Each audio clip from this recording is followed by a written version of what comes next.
Toto je jedna z vecí, ktorú mám na Švédsku najradšej. Áno, a momentálne chýba polka.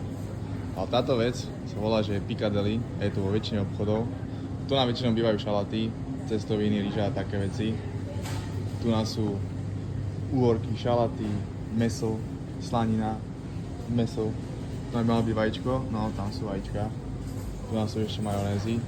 A to vlastne čokoľvek, čo si nabereš, dáš dokopy a podľa toho, koľko to váži, tak zaplatíš za to 15 švedov za 100 gramov.